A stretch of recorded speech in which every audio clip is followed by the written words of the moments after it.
Përshëndetje të gjithëve dhe mirë se erdhët në episodin e 2 të She's on Top Club. Këtu në Top Albania Radio në 100 FM dhe në kanalin 10 në Digital. Për kranesh, si gjithmonë, është opinioniste jone dashur Ida Nurqa. Përshëndetje Ida. Përshëndetje. Si e fillimisht? Me këtë vapën mundohemi të jemi mirë. Po s'mund të themi që jemi mirë. She's on Top dhe na bëja akoma mirë. Ida, çfarë komentesh morën në fakt pas episodit të parë të She's on Top Club? Tani, si fillim unë dua të falenderoj stafin e She's on Topit, sidomos Manushin që më dha mundësinë të jem opinioniste. Për mua është hera e parë që jam si opinioniste, se jam mësuar gjithmonë si gazetare dhe si gazetare. Ka qenë një gjë shumë e bukur për mua, ka marrë komente të mira nga shoqëria ime sidomos. Po ka marrë edhe nga ato komente që më kanë sharë pak, që pse je kaq e egër. Mirë, mendoj që por nuk e marr për keq, e marr si kritik. Patjetër, of course. Mendoj që patjetër e ke ndjekur She's on Top edhe këtë javë, episodin e kësaj jave, besoj ke parë edhe me lu. Patjetër, çdo detaj. Se jam edhe virgjëreshën, kështu që duhet të shoh gjërat në detaj. Duhet të shkojmë aty patjetër. E kam si natyrë. A është diçka që të bëri pak më shumë përshtypje? Më bën përshtypje për mirë, shoh një përmirësim të gocat, shoh një, domethënë sikur janë mësuar edhe me televizionin, janë mësuar me sfilatat. Ka patjetër gjëra që duhet përmirësohen, po ka përmirësim nga 2 herë të para. Jemi në fillim, kështu që besoj kemi akoma.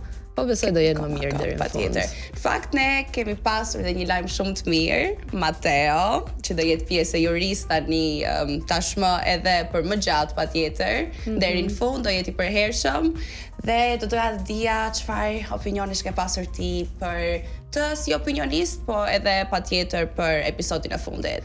Tani, Mateo është një djalë shumë i mirë, njerëzit e duan shumë, është një djalë që tërheq vëmendje. Po kam një kritik të vogël, se mundoj gjatë gjithë kohës që mos t'i bënte vajzat që të ndiheshin keq. Jo ti mos ma merr për keq, nuk dua të mërzitesh, je shumë e bukur, po kjo pak çedon në këtë pjesë. Dua që të jetë pak më i drejtë në komente. Ai ndoshta kursehet për shumë arsye, se ka pas edhe lidhjen me Brikenën që arsyesh?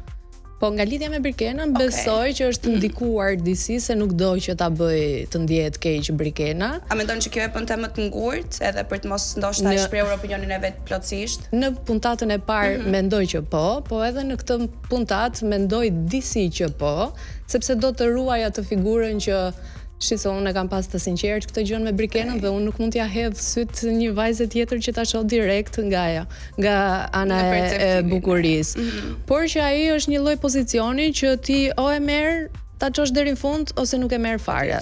Nuk mund të bëjmë gjithmonë sikur jemi ne të mirët dhe t'ua lëm bar gjithmonë të gjithëve. Nuk bëhet kjo gjëja. Duhet të jemi profesional në atë gjën që bëjmë. Po, plotësisht.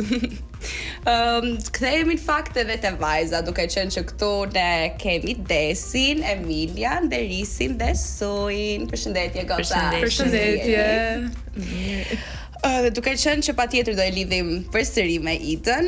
Ida, kush nga vajzat mendon që po krijon një profil pak më të fortë deri në këtë moment që jemi, duke marrë parasysh edhe pjesën e studios patjetër, sfilatat, po edhe pak jashtë, duke u marrë dhe me sfidat dhe ndërsi. Vetëm nga vajzat që janë këtu apo patjetër edhe nga vajzat që janë këtu, po edhe në përgjithësi, pse jo, do kemi të ftuar pjesë të tjera, kështu që. Tu e shoh më potente Suhin, por në përgjithësi në të tërën Ingridi mendoj që është shumë lart.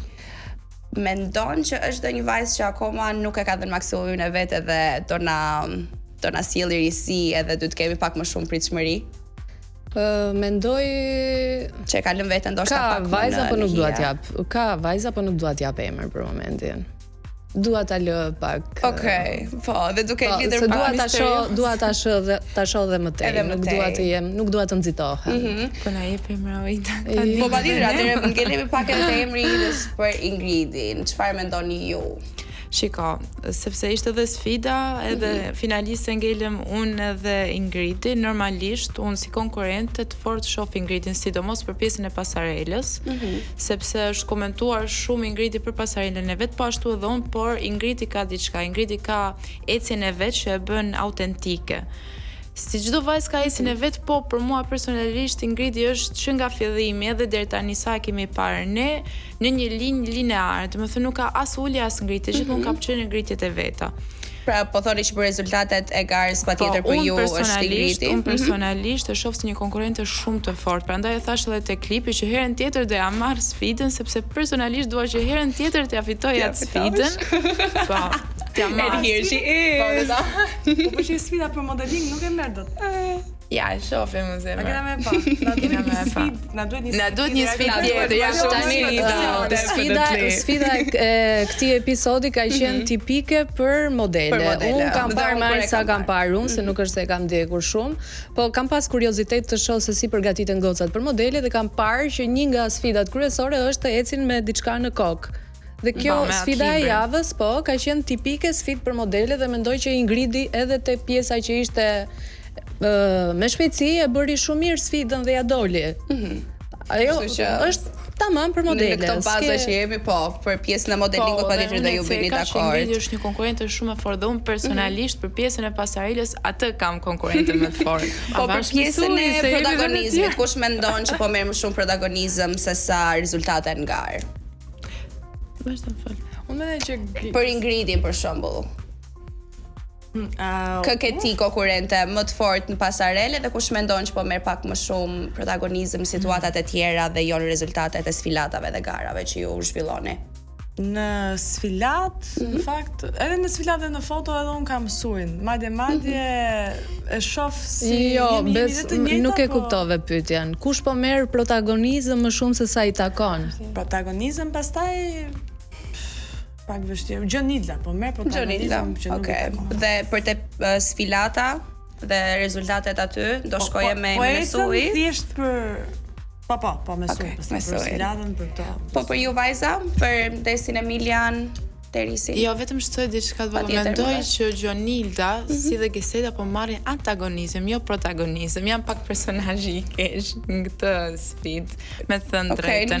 Protagonizëm do të marrë për mendimin tim Ingridi, sepse është një, si të thash para, është një linjë lineare, është vetëm në ngritje, nuk ka pas uljet e veta deri më tani sa e shoh unë. Kështu që protagonizmin do ja jepja Ingridi si për sfilat, si për fotoshootin mbrapa në antagonizmin, Gjonildës dhe Giseldës.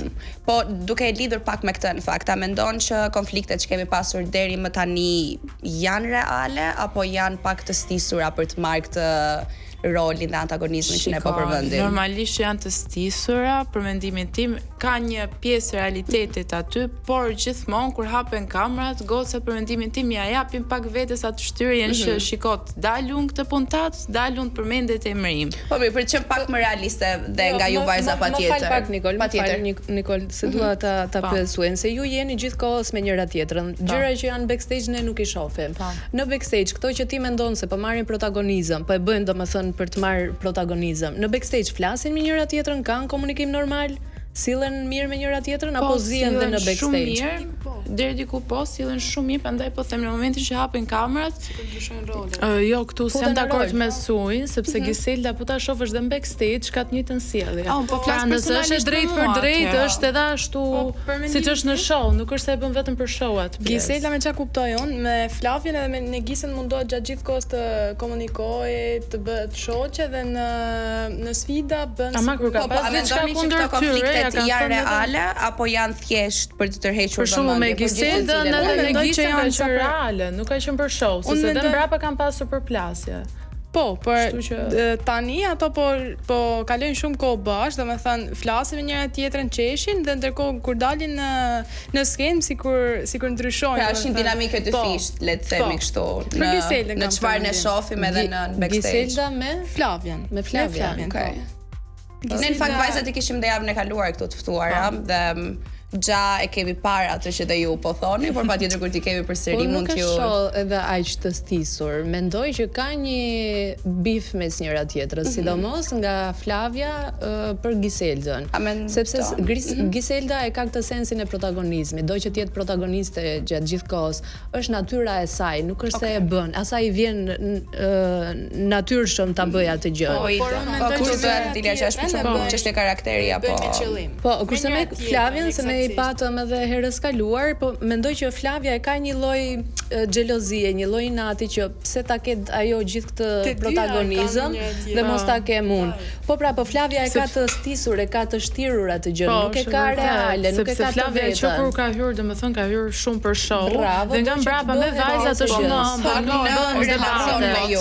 Ju lutem falni, mos harrojmë se edhe Giselda është ai lloj personit që siç e thash si se çeka pak më parë, ka një pjesë realiteti aty, por është e stisur në momentin që hapin kamera, sepse ti mua e kuptoj çfarë do të thuash, por ti mua nuk mund të vish të më bësh gocën e mirë mbrapa dhe në momentin që hapin Gocën e mirë kamera, është aspekti. Nuk e bën gocën e mirë. Nuk e bën gocën e mirë. Respekton. Ka një lloj respekti mes vajzave, pa çka se mund të kenë bif me njëra tjetrën, ato respektojnë njëra tjetrën. Kjo është njerëzore. Duhet të kenë respekt për njëra tjetrën, dhe unë mendoj që kjo është më se normale. Normalisht në respektin për njëra tjetrën kemi. Ato s'kan pirë kafe. Pra mendon që edhe respekti bazik që mendon që midis gjithë jush duhet i jepet, a mendon që është po ashtu i stisur dhe thjesht për të siç e cek ti për të gocën e tim mirë? ti nëse siç e preku edhe deri me mendimin tim nëse ti përçafon një gocë, put një gocë, rrin gjithkohës, o zemër prit se ti je shumë e vogël, ti je shumë e vogël, je shumë e mirë, do shkëlqes në pasarel, edhe ndërkohë backstage i thua Flavias ti je në shtremt. Okay. Po mirë, është mendimi i saj për ecën e Flavias, dhe ndoshta Flavia ka komente akoma të tjera pikante që na presin, duhet të shkëputemi shumë shpejt në një shkëputje publicitare, do të rikthehemi përsëri në 100 FM dhe në kanalin 10 në She's on Top Club. Rishihemi.